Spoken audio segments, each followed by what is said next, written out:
बहुत समय पहले अल्लाह के एक नेक बंदे रहते थे जिनका नाम था हजरत याकूब अलैहिस्सलाम।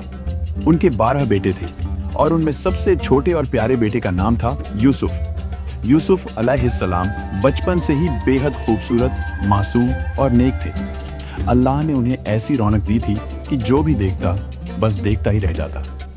एक दिन छोटे यूसुफ ने अपने पिता के पास आकर कहा, अब्बा जान, मैंने एक अजीब सा सपना देखा है। मैंने देखा कि 11 तारे, सूरज और चांद मुझे सजदा कर रहे हैं। ये सुनकर याकूब अलैहिस्सलाम समझ गए कि ये सपना मामूली नहीं बल्कि अल्लाह की तरफ से कोई बड़ी निशानी है। उन्होंने प्यार से कहा, बेटा, ये सपना मत अपने भाइयों को बताना, कहीं ऐसा ना हो कि वो जलन में आकर तुम्हें नुकसान पहुंचाए। लेकिन भाइयों के दिल में पहले ही जलन भर चुकी थी।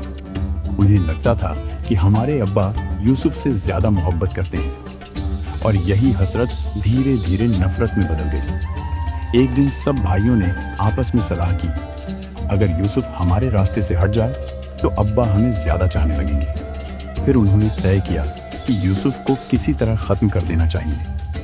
किसी ने कहा मार डालते हैं, किसी ने कहा नहीं, उन्हें किसी दूर जगह छोड़ देंगे। आखिरकार सबने तय किया कि उन्हें एक गहरे कुएं में डाल देते हैं।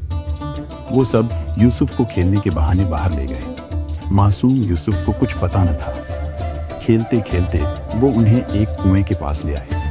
वहां सबने मिलकर छोटे यूसुफ को उठाया और कुएं की गहराई में फेंक दिया। यूसुफ डर गए, लेकिन उन्होंने अल्लाह को पुकारा। कुआं अंधेरा था, लेकिन अल्लाह उनके साथ था। भाई घर लौटे और अब्बा से झूठ बोला, अब्बा, यूसुफ को भेड़िया खा गया। उन्होंने अपने कपड़ों पर झूठा खून भी लगा दिया ताकि बात सच्ची लगे। लेकिन हजरत याकूब अलैहिस्सलाम समझ गए कि ये सब झूठ है। वो गहरे दुख में डूब गए, लेकिन अल्लाह पर भरोसा रखा। इधर अल्लाह ने यूसुफ की हिफाजत की। एक काफिला गुजर रहा था। उन्होंने कुएं में झांका और यूसुफ को पाया। वो हैरान हो गए कि इतना खूबसूरत बच्चा कुएं में कैसे आया। उन्होंने यूसुफ को बाहर निकाला और अपने साथ मिस्र ले गए। वहां उन्होंने उन्हें गुलाम की तरह बेच दिया। मिस्र का एक बड़ा हाकिम, जिसे अजीज मिस्र कहा जाता था, उसने यूसुफ को खरीद लिया। अजीज मिस्र ने यूसुफ को अपने घर पाला। धीरे धीरे यूसुफ जवान हो गए। अल्लाह ने उन्हें हुस्न और शराफत दोनों दिया था, लेकिन यहाँ एक नई परीक्षा इंतजार कर रही थी। अजीज की बीवी ने यूसुफ की खूबसूरती देखकर उन्हें गुनाह की तरफ बुलाया, लेकिन यूसुफ ने साफ कह दिया, मैं अल्लाह की पनाह चाहता हूँ। उन्होंने गुनाह से इनकार कर दिया और भागकर दरवाजे की तरफ बढ़े। दरवाजा बंद था, मगर अल्लाह ने उन्हें बचा लिया। इस घटना के बाद लोगों ने झूठे इल्जाम लगाए और यूसुफ को जेल में डाल दिया गया। मगर जेल में भी उन्होंने हार नहीं मानी। वहाँ कैदी लोग उनसे प्रभावित हुए।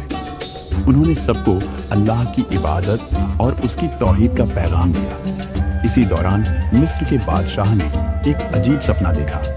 उसने देखा कि 7 दुबली गायें 7 मोटी गायों को खा रही हैं और 7 सूखे बालियां 7 हरी भरी बालियों को निगल रही हैं। किसी समझदार से भी उसकी ताबीर मीनिंग न निकल सकी। तब किसी ने कहा, एक कैदी है यूसुफ नाम का, वो सपनों की ताबीर जानते हैं। यूसुफ को बुलाया गया। उन्होंने बताया, इसका मतलब है कि मिस्र में 7 साल तक बहुत फसल होगी, लेकिन उसके बाद 7 साल भयंकर कहर पड़ने वाला है।